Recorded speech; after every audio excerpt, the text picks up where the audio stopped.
வணக்கம் நண்பர்களே, நீங்கள் பார்த்துட்டு இருக்க ரியலிஸ்டிக் கிச்சனை. நம்ம இன்றைக்கி என்ன பார்க்க போகிறோன்னா பனங்கிழங்கு வச்சு ஒரு சிம்பிளான 2 டிஷ் பண்ண போகிறோம். அது எப்படி செய்கிறதுன்னு பார்க்கலாம். ஆக்சுவலாக பனங்கிழங்கு வந்து பார்த்திங்கன்னா நம்ம வேக வச்சு அப்படியே சாப்பிட்லாம். ஸோ நான் சொல்கிற மாதிரி இந்த மாதிரி கூட செஞ்சு சாப்பிட்லாம். உடம்புக்கு ரொம்ப நல்லது. வாங்க பார்க்கலாம். இன்றைக்கி பார்த்தீங்கன்னா ஸ்நாக்ஸ் ஏதாவது டிஃப்ரெண்ட்டாக செஞ்சு சாப்பிட்லான்னு யோசிச்சுட்டு இருந்தேன் ஃப்ரெண்ட்ஸ். இப்போ பார்த்தீங்கன்னா இது வந்து ஊர்லேருந்து கொடுத்து விட்டாங்க பனங்கிழங்கு. இப்போ பனங்கிழங்கு பார்த்தீங்கன்னா சில பேர் வந்து விற்க சொல்ல அவிச்சும் விற்பாங்க, சில பேர் வந்து அப்படியே பச்சையாக கூட வைப்பாங்க. நம்ம வீட்டில் எடுத்துகிட்டு வந்து அப்படியே அவிச்சிக்கலாம். இப்போ எங்கள் வீட்டில் வந்து பச்சையாக தான் எடுத்துகிட்டு வந்தாங்க அம்மா. ஸோ அப்படியே நான் வேக வச்சு எடுத்துக்கிட்டோம். ஸோ இதில் இருக்கிற தோல் எல்லாத்தையும் ஃபஸ்ட்டு உரித்து எடுத்துக்கலாம்.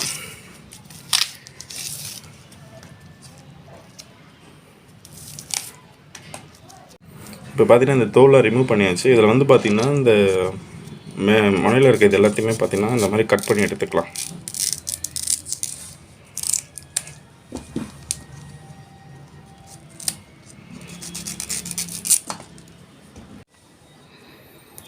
இதை நல்லா இந்த மாதிரி போட்டு நல்லா துண்டாக எடுத்துக்கணும். ஸோ இதில் பார்த்திங்கன்னா இந்த மாதிரி நடுவில் ஒரு ஸ்டிக் மாதிரி இருக்கும், அதெல்லாம் எடுத்துடணும். இது எல்லோரும் நீங்கள் கண்டிப்பாக இதை சாப்பிட்றவங்க சாப்பிட்ருப்பீங்க. இந்த முனையில் வந்து இந்த மாதிரி ஸ்டிக் இருக்கும், இதில் வந்து சின்னதாக ஒரு இந்த மாதிரி இருக்கும். இதை சாப்பிட்டா நல்லாயிருக்கும். இப்போ பார்த்திங்கன்னா இந்த மாதிரி சின்னதாக கட் பண்ணி நாரே இல்லாமல் எடுத்துக்கணும்.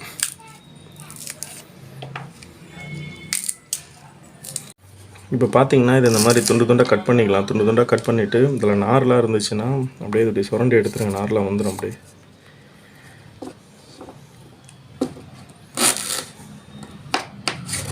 இதில் நார்லாம் இருக்கக்கூடாது. நார்லாம் பிடிச்சிட்டு இந்த மாதிரி துண்டாக கட் பண்ணிக்கங்க. ஸோ இப்போ பார்த்தீங்கன்னா பனங்கிழங்கு பார்த்தீங்கன்னா நிறைய இதில் வந்து நன்மைகள் இருக்குது. என்னென்ன நன்மைனா இது வந்து ஹீட்டை குறைக்கும். இப்போ நிறைய பேருக்கு பார்த்திங்கன்னா ஹீட்டால் வந்து உடல் எடை வந்து ரொம்ப குறைஞ்சிருக்கும். ஸோ அதனால் பார்த்திங்கன்னா இதை சாப்பிட்டிங்கன்னா டெய்லி இதை சாப்பிட்டு வந்தாங்கன்னா ஸோ வந்து இது பார்த்திங்கன்னா ஹீட்டை குறைச்சி உடல் எடை ஏறும். அப்புறம் பார்த்திங்கன்னா மலச்சிக்கலுக்கு ரொம்ப நல்லது. இது மலச்சிக்கல் ப்ராப்ளமே இருக்காது.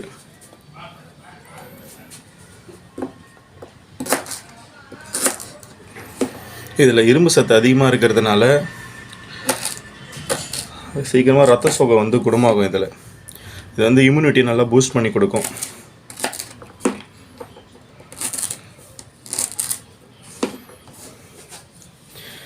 இது வந்து பார்த்திங்கன்னா டயபெட்டிஸ் பேஷண்ட் கூட இதை எடுத்துக்கலாம். மேக்ஸிமம் பார்த்திங்கன்னா பூமிக்கு அடியில் விழுற எந்த கிழமும் டயபெட்டிஸ் பேஷண்ட்லாம் எடுத்துக்கூடாதுன்னு சொல்லுவாங்க. பட் ஆனால் இதை எடுத்துக்கலாம். ஏன்னா இதில் வந்து உள்ள வேதிப்பொருள் இருக்குது பார்த்திங்களா, அது வந்து பார்த்திங்கன்னா இன்சுலினை வந்து உற்பத்தி செய்யும். அது இன்சுலினை வந்து இன்க்ரீஸ் பண்ணுறதுனால பிளட் லெவலை வந்து சீரான ஒரு லெவலில் வச்சுக்கும். இதில் பார்த்திங்கன்னா நம்ம 2 டைப் சொன்னோம், ஒரு ஸ்வீட் ஒரு காரம் பண்ண போகிறோன்னு சொன்னோம். ஸோ இதில் வந்து கொஞ்சம் இதை எடுத்து ஃபஸ்ட்டு ஸ்வீட் பண்ணிக்கலாம். இதை வந்து ஒரு மிக்ஸி ஜாருக்கு மாற்றி அரைச்சி எடுத்துக்கலாம்.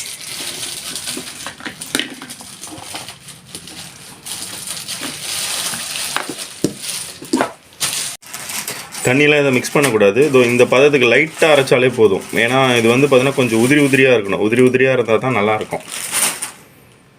இந்த மாதிரி பதத்துக்கு வந்தோடனே எடுத்துக்கலாம்.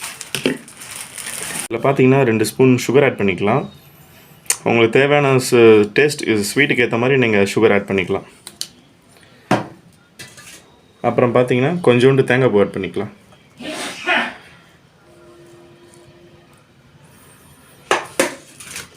இது எல்லாத்தையும் அப்படியே மிக்ஸ் பண்ணிக்கலாம்.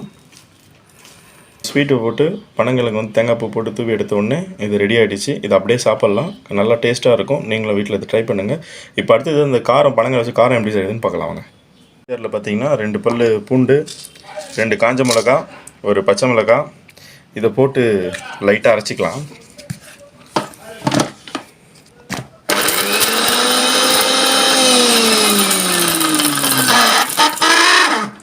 இது வந்து ரொம்ப அரைக்கக்கூடாது. ஸோ இந்த மாதிரி லைட்டாக இந்த மாதிரி அரைச்சிக்கிட்டு இதில் பார்த்திங்கன்னா நம்ம அந்த பனங்கிழங்கு போட்டுக்கலாம்.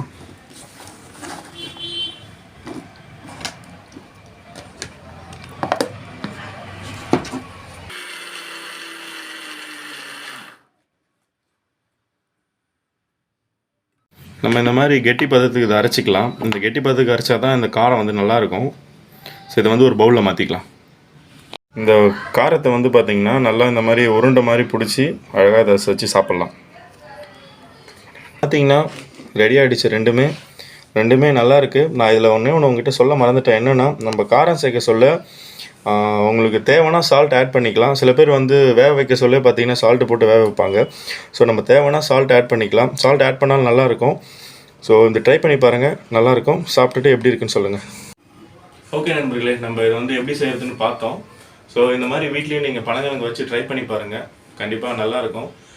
வீட்டில் செஞ்சு பார்த்துட்டு கமெண்டில் எப்படி இருக்குன்னு சொல்லுங்கள். ஸோ இதில் வந்து பனங்கிழங்குல பார்த்தோன்னா நிறைய நன்மைகள் இருக்குது. ஸோ இதை எடுத்துக்கோங்க எல்லாருமே. ஓகே ஃப்ரெண்ட்ஸ், நம்ம அடுத்த வீடியோவில் பார்க்கலாம். நன்றி, வணக்கம்.